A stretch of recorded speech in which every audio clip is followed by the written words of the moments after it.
நடுவர் கு பாரி அவர்கள், மேட்டூர் தமிழ்ச்சங்க தலைவர், அகில இந்திய தமிழ் சங்கத்தின் இயக்குனர் அவர்களை பட்டிமன்ற நடுவராக வருகை புரிந்து இந்த பட்டிமன்றத்தை நடத்தி தருமாறு வருக என வரவேற்கிறோம். நல்லா அழகாக பேசுங்க. உங்களுடைய பேச்சு கேட்கறதுக்காக இவ்வளோ பேர் தயார் நிலையில் இருக்கும். சரியா? இன்னைக்கு ஃபெஸ்டிவல், வீட்டில் எல்லாத்துக்கும் நிறைய ஒர்க் இருக்கும். அது எல்லா ஒர்க்கையும் தாண்டி உங்களுடைய ஸ்பீச்சை கேட்கறதுக்காக நாங்கள் எல்லாமே வந்திருக்கோம். ரத்தன சுருக்கமாக பேசுங்க. சரியா? காலத்தின் அருமை கருதி நீங்கள் என்ன டாப்பிக்கில் பேசுறீங்களோ அந்த டாப்பிக்கு வலு சேர்க்கக்கூடிய விதமாக உங்களுடைய வெளிப்பாடு இருக்கணும். சரியா? ஸோ பேசணும் அப்படின்னு இல்லாமல் சொல்லக்கூடிய விஷயங்களை ரொம்ப ஹைலைட்டான பாயிண்ட்டை ரொம்ப சுருக்கமாக, ரொம்ப தெளிவாக, ரொம்ப அழகாக நேரத்துக்கு அருமை கருதி கரெக்டாக பேசுங்க. சரியா? உலகம் சமநிலை பெற வேண்டும், உயர்வு தாழ்விலா நிலை வேண்டும். உலகம் சமநிலை பெற வேண்டும், உயர்வு தாழ்விலா நிலை வேண்டும். நிறைவே காணும் மனம் வேண்டும், நிறைவே காணும் மனம் வேண்டும். இறைவா அதை நீ தர வேண்டும், இறைவா அதை நீ தர வேண்டும். உலகம் சமநிலை பெற வேண்டும், உயர்வு தாழ்விலா நிலை வேண்டும். இமயம் குமரியும் இணைந்திடவே, எங்கும் இன்பம் விளைந்திடவே. இமயமும் குமரியும் இணைந்திடவே, எங்கும் இன்பம் விளைந்திடவே. சமயம் யாவும் தழைத்திடவே, சமயம் யாவும் தழைத்திடவே. சத்தியம் எங்கும் நிலைத்திடவே, சத்தியம் எங்கும் நிலைத்திடவே. உலகம் சமநிலை பெற வேண்டும், உயர்வு தாழ்விலா நிலை வேண்டும். அறிவும் அன்பும் கலந்திடவே, அழகில் வையம் மலர்ந்திடவே. அன்பும் கலந்திடவே, அழகில் வையம் மலர்ந்திடவே. நெறியில் மனிதன் வாழ்ந்திடவே, நெறியில் மனிதன் வாழ்ந்திடவே. நேர்மை நெஞ்சில் நிறைந்திடவே, நேர்மை நெஞ்சில் நிறைந்திடவே. உலகம் சமநிலை பெற வேண்டும், உயர்வு தாழ்விலா நிலை வேண்டும். கனியிட ஏறிய சுளையும், முற்றல் கடையிட ஏறிய சாரும், பனிமலர் ஏறிய தேனும், காய்ச்சி பாய்கிட ஏறிய சுவையும், நனிப்பசு பொழியும் பாலும், தென்னை நல்கிய குளிரலை நீரும். இணையன என்பேன் எனினும் தமிழை என்னுயிரின்பேன் கண்டீர். செங்கல் மாற்றிய சோறும், பசுனை தேக்கிய கரியின் வகையும், தன்னிகர் தானிய முதிரை கட்டி தயிரோடு விலையின் சாரும், நன்மதுவம்சை கிழங்கு காணில் நாவில் இழுக்கிடும் அப்பம். உன்னை வளர்ப்பன தமிழா, உன்னை வளர்ப்பன தமிழா. உயிரை உணர்வை வளர்ப்பது தமிழே. செந்தமிழே உயிரே நருந்தேனே, செயலினை மூச்சினை உனக்களித்தேனே. நைந்தாயனில் நைந்து போகும் என் வாழ்வு, நன்னிலை உனக்கெனில் எனக்கும் தானே. பொங்கல் திருவிழா, திருவள்ளுவர் தின திருவிழா என இரண்டு நிகழ்வுகளையும் மிக சீரோடும் சிறப்போடும் நடத்தி கொண்டிருக்கக்கூடிய களஞ்சியம் அறக்கட்டளையுடைய தலைவர், அன்பிற்கும் மரியாதைக்கும் உரிய பொறியாளர் பழனிசாமி அவர்களே, அகில இந்திய தமிழ்ச்சங்கத்தினுடைய தலைவர் அன்பிற்குரிய சகோதரர் கோவிந்தராஜ் அவர்களே, கெஞ்சுவதில்லை பிறப்பால் அவர் செய் கேட்டினுக்கும் அஞ்சுவதில்லை, மொழியையும் நாட்டையும் ஆளாமல் துஞ்சுவதில்லை. எனவே தமிழர் தோல் எழுந்தால் மிஞ்சுவதில்லை உலகில் எவரும் எதிர்ந்த என்ற பாவலர் பிரிஞ்சித்தரனுடைய வரிகளுக்கு ஏற்ப இங்கு எழுச்சியோடு அமர்ந்திருக்கக்கூடிய எனதருமை தமிழ் சொந்தங்களே, உங்கள் அத்துணை பேருக்கும் எங்களுடைய பட்டிமன்ற குழுவின் சார்பாக இனிய மாலை வணக்கங்களை தெரிவித்துக் கொள்கின்றேன். இந்த அருமையான பொங்கல் நன்னாளிலே, திருவள்ளுவர் தின நன்னாளிலே உங்களை எல்லாம் சந்திப்பதிலே மிகுந்த மகிழ்ச்சி அடைகின்றோம். குறிப்பாக எனக்கெல்லாம் ரொம்ப மகிழ்ச்சி. ஏன்னு சொன்னா, ஒரு 38 ஆண்டுகள் ஆசிரியராக பணிபுரிந்து மாணவர்களோடு போராடி போராடி கடந்த ஆண்டு ஓய்வு பெற்ற பிறகு இன்றைக்கு கொண்டிருக்கும் போது மிகுந்த மகிழ்ச்சியா இருக்கு. தொடக்க காலத்துல ஆசிரியரா இருக்கும்போது சிக்கலா இல்ல. ஆனா அப்படியே ஓய்வு காலம் நெருங்கி வர வர பாத்தீங்கன்னா நாங்கெல்லாம் பட்டப்பாடு கொஞ்சம் நெஞ்சம் இல்லை. முதல்ல ஓய்வு பெறும் பொழுது நம்ப மாட்டீங்க, ஆசிரியர்லாம் அழுவாங்க. ஓய்வுக்கு பிறகு என்ன பண்ண போறோமோ, ஏது செய்ய போறோமோ, நம்முடைய பொழுது எப்படி கழியுமோ அப்படின்னு கலக்கமா இருக்கும். நிறைய பேர் அழுவாங்க. ஆனா இன்னைக்கெல்லாம் ஓய்வு பெறும் பொழுது தப்பிச்சுண்டா சாமின்னு மக்கள் சந்தோஷமா வராங்க. நான் போய் சொல்லல, உண்மையை சொல்றேன். அது நான் ஆசிரியரா இருந்தேன். வேற ஆசிரியர்னா பரவாயில்ல. பள்ளிக்கூடத்துக்கு போற எல்லா பசங்களுக்கும் பிடிக்காத பாடம் வேதியியல். அந்த ஆசிரியர் அதுவும் 11-12 மாணவர்களுக்கு, அவர்களுக்கு வேதியியல் நடத்துறதுக்கு தொல்காப்பியம் நடத்துற மாதிரி அவ்வளவு சிரமமான செய்தி. விதவிதமா பையன் நம்மளை கொள்ளுவான். வகுப்புல முதல் வகுப்பு போறேன், வேதியியலை பத்தி ஒரு அறிமுகம் பண்ணணும். கெமிஸ்ட்ரினா என்னப்பா அப்படின்னு அறிமுகம் பண்ணணும். ஆங்கில வழி பாடம் நான் ஆரம்பிச்சேன். Chemistry is a branch of science which deals with composition, properties and changes of matter அப்படின்னு சொன்னேன். முதல் வரிசையில ஒரு பையன் சொல்றான், துறை இங்கிலீஷ் எல்லாம் பேசுதுங்கிறான்.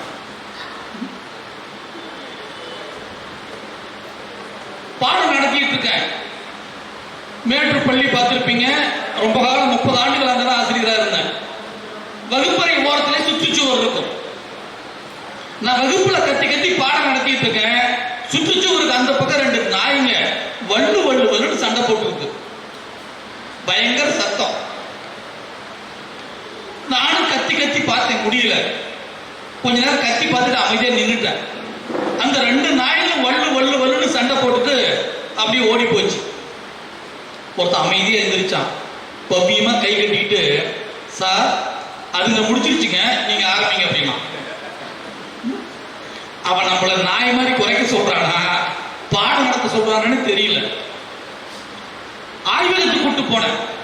சரி வகுப்புல நடத்தினாதான் பிரச்சனை, ஆய்வகத்துல ஒண்ணு பிரச்சனை, ஆய்வகத்துல நினைச்சு கூட்டு போனேன். அங்க ராஜதிராவத்தை பத்தி சொல்லணும்.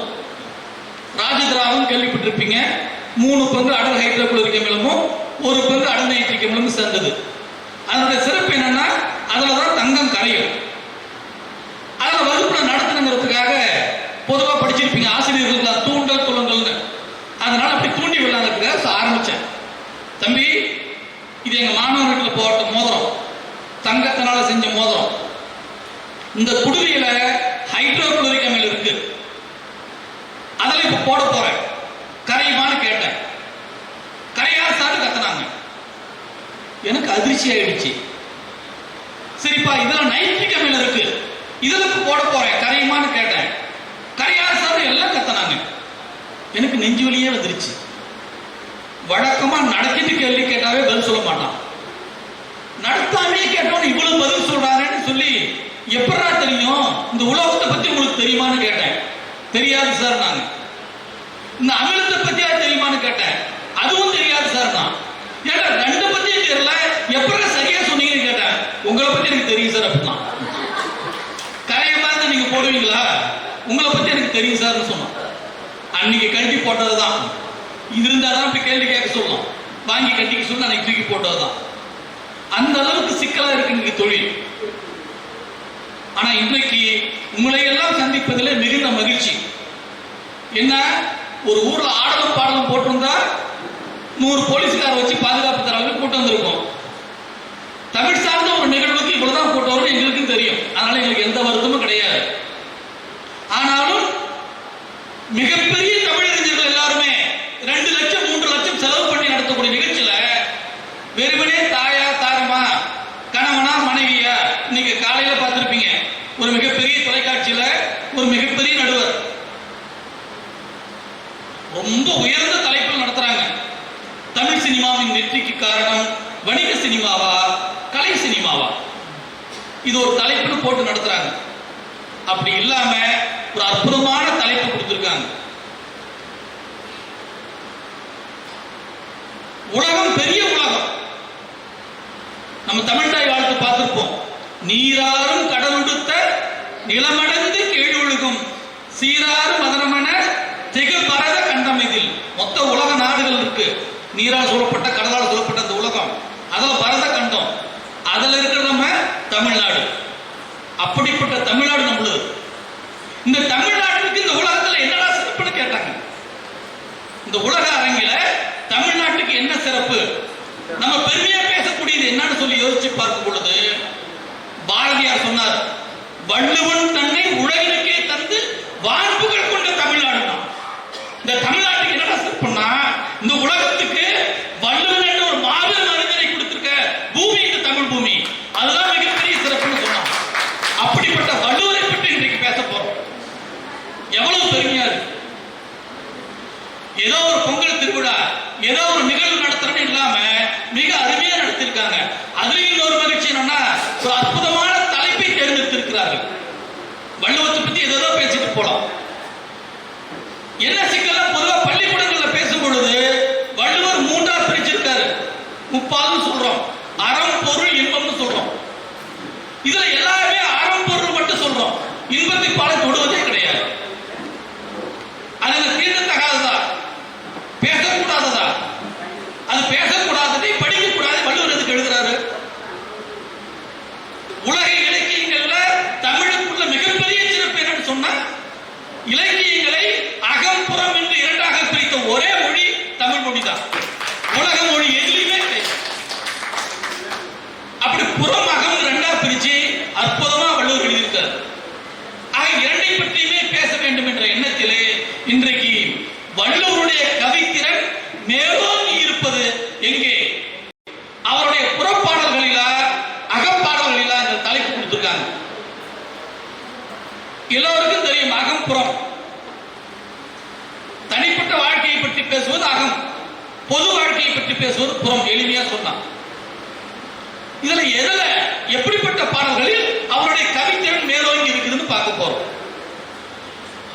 எது கவிதை, எது கவிதை?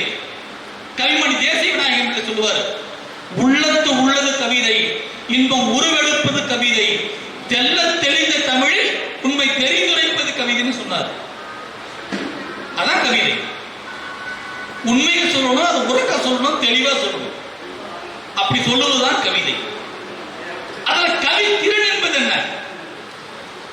கவிதை எல்லாருமே எழுதுறோம். எது திறன்? வெறுமனே சொன்ன செய்தி, அதை ரசிக்கும்படியாக, நாம் மெய்மறக்கும்படியாக, நெஞ்சில் நிற்கும்படியாக சொல்லுவதுதான் கவிதையினுடைய திறன். நம்ம திரைப்பட பாடல் எத்தனையோ பார்த்திருக்கோம், நிறைய பார்த்திருக்கோம். உதாரணம், நம்ம சங்க இலக்கியத்துல போக வேண்டாம். நான் திருக்குறள் பக்கமே போகல. என்ன காரணம் சொன்னா, தலைப்புக்குள்ள போகல. எல்லோருமே ஒரு 8 பேர் வந்திருக்காங்க. 8 பேர் எப்ப பேசி எப்ப முடிச்சு வீட்டுக்கு போறதுன்னு தெரியல, அந்த பயமும் இருக்கு. இப்ப எல்லோருமே இளைஞர்களா இருக்காங்க. அநேகமா இந்த தலைப்புல வாழ்க்கையில முதல் முறையா பேச போறாங்கன்னு நினைக்கிறேன். நான் அறிமுக பேச்சாளர் ஆரம்பத்தில் இருக்கும்போது பார்த்திருக்கேன். நம்ம நிறைய தயாரிச்சுட்டு போயிருப்போம். கடைசியா நம்மளை கூப்பிடுவாங்க. ஒவ்வொருத்தரா பேச பேச நம்ம பேசுனதெல்லாம் பேசிக்குவாங்க. கடைசியா பார்த்தா ஒண்ணு இல்லாம அம்போன்னு நிற்போம். நம்ம எதனா பேச போறோம், சொன்னதை திருப்பி சொன்னாலும் சங்கடம், ரொம்ப தர்ம சங்கடமா இருக்கும். அதனால இவங்களுக்கு அந்த சங்கடத்தை தர விரும்பவில்லை. ரொம்ப எளிமையா ஒரு திரைப்பட பாடல் சொல்லலாம். இப்ப கடற்கரையை பார்த்திருக்கோம். கடற்கரையில இயல்பாகவே நண்டுலாம் போகும், அலைகள்லாம் வந்துட்டு போகும், எல்லாரும் பார்த்திருக்கோம். கடற்கரைக்கு போனேன், அலை அடிச்சுது, நண்டு போச்சுன்னு சொன்னா அது செய்தி. அது எப்ப பாடலா மாறுது? இலக்கியத்துல ஒரு அது இருக்கு, தற்குறிப்பணின்னு சொல்லிட்டு. காலங்காலமா ஒரே உதாரணம் தான் சொல்லிட்டு இருக்கோம். போர் ஒழுங்கெடுத்து 6 எடுக்கூடி வாரம் மறித்து கை காட்டுங்க. சிலப்பதிகாரத்தில் போகணும்னு கண்ணகியும் போனாங்க. 2 பேரும் மதுரையில் இருந்த கோட்டை மேல இருந்த கொடிகள்லாம் வராதிங்க வராதிங்க, உங்களுக்கு இங்க ஆபத்து காத்திருக்கு.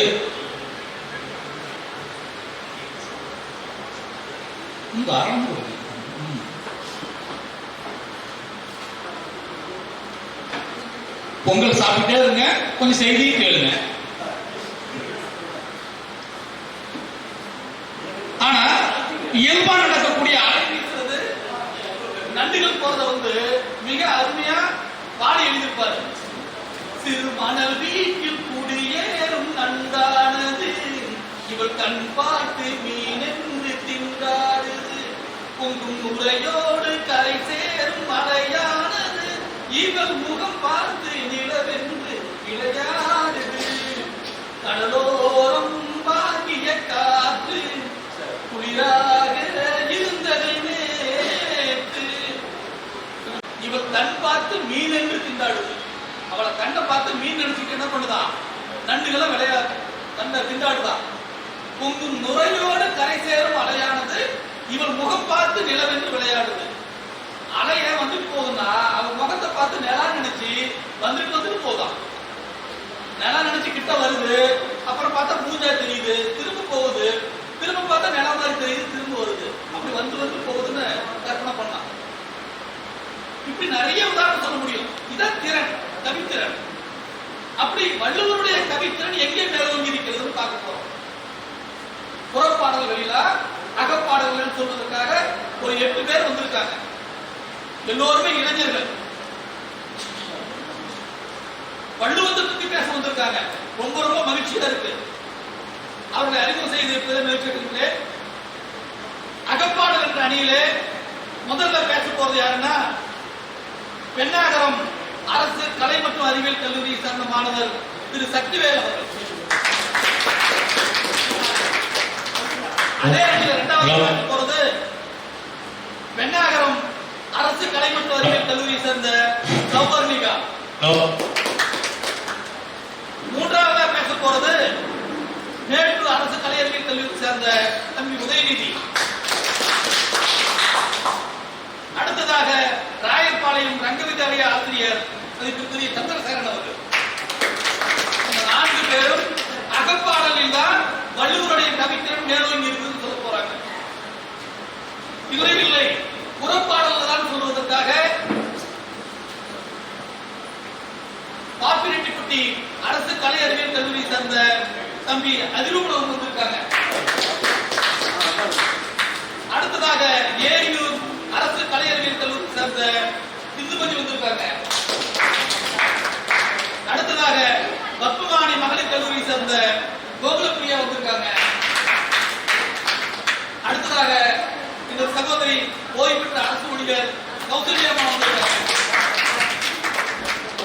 நமக்கு அறிமுகமானது அம்மா மட்டும்தான், மற்றவங்க இளைஞர்கள் வந்திருக்காங்க. இந்த தலைப்பில் பேசுவதற்கு வர ரொம்ப மகிழ்ச்சி.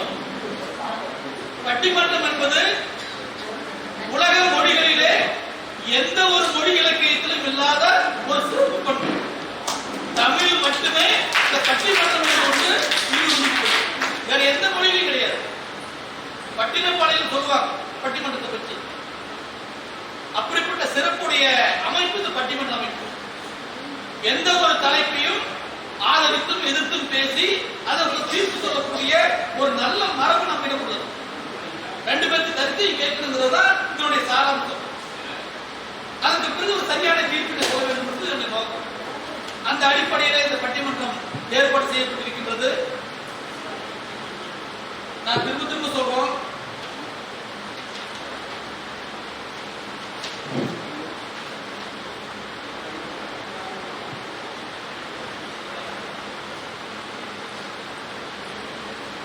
ஒரு நல்ல மரபு நம்முடைய தமிழ் இருக்கு இந்த பட்டிமன்றம் என்பது. அந்த அடிப்படையிலே 2 அணிகளும் பேசிருக்காங்க. ஒவ்வொருவருக்கும் ஒரு 5 to 7 நிமிடங்கள் எடுத்துக்கங்க. அதற்கு பிறகு தீர்ப்புக்கு போலாம் என்று என்னுடைய முன்னுரையை சொல்லி, முதலாவதாக வள்ளுவருடைய கவித்திறன் மேலோங்கி இருப்பது அகப்பாடலிலே என்ற தலைப்பிலே பெண்ணாகரம் அரசு கலை மற்றும் அறிவியல் கல்லூரியை சேர்ந்த தம்பி சக்திவேல் அவர்களை பேசுமாறு உங்கள் சார்பாக பாராட்டி அழைக்கிறேன். வாங்க தம்பி, வேலை செஞ்ச பாருங்க. உலகெங்கும் வாழும் தமிழ் சொந்தங்கள் அத்துணை பேருக்கும் என்னுடைய அன்பான வணக்கங்கள். நாட்டிற்காக இறந்தவரும் உண்டு, நன்மைக்காக கூட பிரிந்தவரும் உண்டு.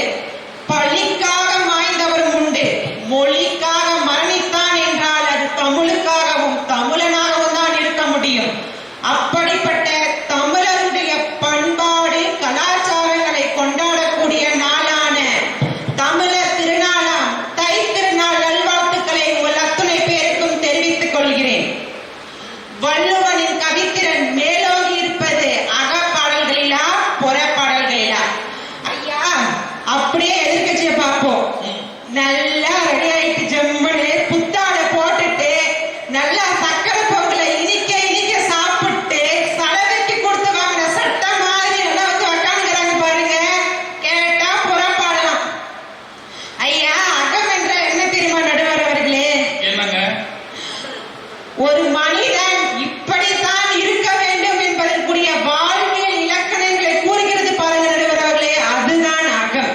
அது புறமாச்சே. சரி சொல்லுங்க. அதுதான் ஐயா அகம். ஐயா அகத்துல வந்து கலவன் சொல்றாங்க ஐயா. தலைவனுக்கும் தலைவியும் இல்லற வாழ்க்கையில் ஈடுபடுறாங்க பாரு நடுவர் அவர்களே, அதுதான் கலவு நடுவர்களே. இன்றைய காலத்துல ஐயா இன்னைக்கு பொங்கல் ஐயா, இந்த பொங்கல்ல வந்து ஐயா பிள்ளைங்க எல்லாம் புத்தாடை கேட்பாங்க. தன்னுடைய அம்மா கிட்ட வந்து புத்தாடை கேட்கறாங்க. அம்மா அம்மா எங்களுக்கு புது ட்ரெஸ் வேணும் அப்படின்னு கேட்கறாங்க. அம்மா சொல்றாங்க, டேய் நீ அப்பா கிட்ட போய் கேட்கறா, அப்பா தான் வாங்கி தருவாங்க சொல்றாரு. போய் பிள்ளைங்க அப்பா கிட்ட கேட்கறாரு. அப்பா கடைக்கு கூட்டிட்டு போறாங்க நடுவர் அவர்களே. கூட்டிட்டு தன்னோட மனைவி மட்டும் வீட்டுல விட்டுட்டு கடைக்கு பிள்ளைங்களை கூட்டிட்டு போறாங்க. கூட்டிட்டு போய் தம்பி நம்ம கல்யாணம் ஆகல, அதனால இப்ப சொல்லிட்டு இருக்க. கூட்டிட்டு போறதா அம்மா அப்பா வீட்டுல இருக்காரு. சொல்லுங்க. அப்பா கூட்டிட்டு போறாங்க நடுவர் அவர்களே. பிள்ளைகளுக்கு துணி எடுத்துட்டாங்க. அம்மாவுக்கு தனியா அப்பா தெரியாம துணி எடுக்கிறாரு. அடுத்த நாள் பொங்கல், இரவுல தூங்கி உடைக்கிறாங்க. விடிய காலம் ஒரு திடீர்னு ஒரு சத்தம், பாத்திரத்தை போட்டு அம்மா பட்டுன்னு அடிக்கிறாங்க. என்ன நம்மளுக்கு மட்டும் துணி எடுக்கல, தன்னோட பிள்ளைகளுக்கு மட்டும் துணி எடுத்துட்டாங்கன்னு அம்மாவுக்கு ஒரு கோபம். அந்த சத்தத்தை கேட்டு அப்பா திடீர்னு எழுறாரு. எழுந்து, இந்தாடி எங்க இருக்க அப்படின்னு கேக்குறாரு. எங்க இருப்பேன், ஆபீஸ்ல இருப்பேன், அடுப்பங்கரையில் தானே இருப்பேன் அப்படின்னு அந்த அம்மா கோபத்தோட சொல்றாங்க. தன்னுடைய மனைவிக்கு வைத்து கொண்டிருக்கக்கூடிய புத்தாடையை எடுத்துட்டு போய் கொடுக்கறாங்க பாருங்க. அந்த மகிழ்ச்சி, அந்த உணர்வை சொல்ல முடியுமா நடுவர் அவர்களே? அதுதான் அகம். ஐயா அகப்பாடல் அழகாக கூறுகிறது பாருங்கள். தலைவன் தலைவன் பொருள் ஈட்டுவதற்காக வெளியூருக்கு செல்கிறான். தலைவி தலைவன் தன்னை விட்டு பிரிந்து விடுவான் என்று பசலை நோயால் உடல் மெலிந்து காணப்படுவான் என்று தலைவன் பிரிந்து செல்லாமல் தலைவிக்காக எனக்கு வேலை வேண்டாம், நான் மறுபடியும் என் மனைவிட்டே போய் இருக்கிற வேலையை செய்யணும் சொல்றேன் பாருங்க நடுவர் அவர்களே, அதுதான் அகம். ஐயா வள்ளுவர் கூட அழகாக கூறார் பாருங்க. கண்ணுள்ளார் காதலவராக எண்ணும் எழுதேம் கரப்பார் கரிந்து. தலைவி வந்து தலைவனை தன்னுடைய கண்ணா நினைக்கிறார். தன்னுடைய தலைவர் வந்து கொஞ்ச நேரம் மறந்து போயிட்டா கூட அவ கண்ணுக்கு மையே வைக்க மாட்டா. அப்படி ஒரு அகச்சிந்தனையை வள்ளுவர் வந்து அழகாக சொல்றார் நடுவர் அவர்களே. அது மட்டும் இல்லாம இல்வாழ்க்கைன்னு சொல்றாங்க. அன்பும் அரணும் உடைத்தாயின் இல்வாழ்க்கை பண்பும் பயனும் அதுன்னு சொல்றாங்க. இல்வாழ்க்கையில அன்பு வந்து தன்னுடைய தலைவர் வந்து மனைவி கிட்டையும் உணவுகளை வந்து தன்னுடைய குடும்பத்துக்கிட்டையும் பகிர்ந்து கூடிய ஒரு கருத்து இருக்கு பாருங்களா, அதுதாங்க என் வள்ளுவர் அழகாக சொல்லுகிறார். அது மட்டும் இல்லாம வீட்டுக்குள்ள எந்த சண்டையும் சச்சரவும் இல்லாம அன்றைய காலத்துல அழகாக வாழ்கிறான்னு சொல்றாரு வள்ளுவர். ஏன்னா அவங்க வந்து ஒருவருக்கொருவர் புரிஞ்சு கொண்டு வாழ்றாங்க, உண்மை மட்டும்தான் சொல்லி வாழ்றாங்க. அதுக்காக தான் வள்ளுவர் அழகாக சொல்றார் பாருங்க. எப்பொருள் யார் யாராய் கேட்பினும் அப்பொருள் மெய்ப்பொருள் காண்பது. எதுக்காக வள்ளுவர் 2 ஏர் போட்டாரு? ஒரு ஏர் போட்டாலே ஒண்ணுதானே, எப்பொருள் யாராய் கேட்பினும் ஒண்ணுதான். எதுக்காக வள்ளுவர் 2 ஏர் போட்டாரு? அதாவது யார் வேணாலும் எது வேணாலும் சொல்லுவாங்க, அதையெல்லாம் நம்ப கூடாது. கடவுள் இருக்கிறாரு சொல்லுவார் வாரியாரு, கடவுளே இல்லைன்னு சொல்லுவாங்க பெரியாரு. அப்படி யார் யார் எது சொன்னாலும் அதையெல்லாம் ஏற்றுக்கொள்ளாம அதில் இருக்கிற ஆகச்சிறந்த அறிவை காண்பதுதாங்க ஐயா ஆகச்சிறந்த அறிவுன்னு வள்ளுவர் அன்னைக்கே சொல்லி வச்சிருக்கிறாரு. ஐயா ஐயா ஒரு குடும்பம் எப்படி தான் தெரியுமா நடுவர்களே? வள்ளுவர் சொல்றாரு, ஆலயம் மட்டும் புனிதம் அல்ல, ஒரு குடும்பமும் புனிதம். அதற்குள் இருக்கக்கூடிய உணர்வுகளும் அகச்சிந்தனைகளையும் புனிதம் சொல்றாரு. அந்த குடும்பத்தில் இருக்கக்கூடிய அந்த கிளிகளுடைய, அதாவது அந்த மழலைகளுடைய சத்தம் எவ்வளவு அற்புதமாக இருக்கும் தெரியுமா நடுவர் அவர்களே? ஐயா புறத்தை வந்து வெளிப்படையா சொல்லலாம், ஆனா அகத்தை வெளிப்படையா சொல்ல முடியாது. அது உணர்ந்தால் மட்டும்தான் புரியும். ஐயா ஒரு பாட்டு அழகாக சொல்லுவாங்க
அன்பும் மரணம் உடைத்தான் இல்வாழ்க்கை பண்பும் பயணம் அது கடைசியாக தீர்ப்பு வச்சுக்கலாம்.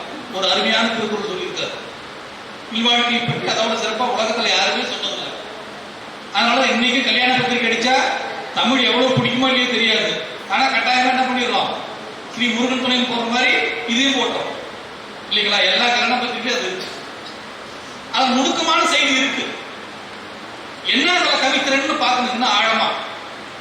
இன்னொன்னு சொன்னாரு, தலைவி கண்ணுக்கு மை வைக்கலையா? ஏன்னா கண்ணுக்கு மை வைக்கலன்னா கண்ணுக்குள்ள தலைவி இருக்கானா? கண்ணுக்குள்ள தலைவி இருக்கும்போது மை வச்சா தலைவனுக்கு பாதிப்பு ஒண்ணு.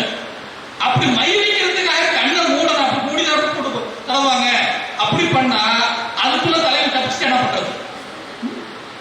அவ்வளவு நுணுக்கமான செய்தி. வள்ளுவரை நீங்க அனுபவிக்கணும், ரசிக்கணும். எல்லாரும் அகப்பாடல் புறப்பாடல் படிக்கிறீங்க, இன்னும் அந்த இன்பத்து பாலை படிச்சு பாருங்க, எவ்வளவு சுவை இருக்குன்னு தெரியும்.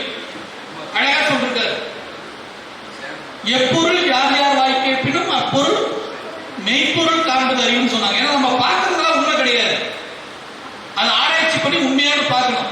மருதாசி அழகா ஒரு பாட்டு சொல்லுவாரு, கண்ணை நம்பாதே உன்னை ஏமாற்றும், உன்னை ஏமாற்றும் நீ காணும் தோற்றும் உண்மை இல்லாதது, அறிவை நீ நம்பு உள்ளம் தெளிவாகும் அடையாளம் காட்டும் பொய்யே சொல்லாதது. கண்ணை நம்பாத அறிவை நம்புன்னு அழகா மதுரை சொல்லுவார். நல்ல செய்தி நிறைய இருக்கு. தம்பி சொல்றாரு,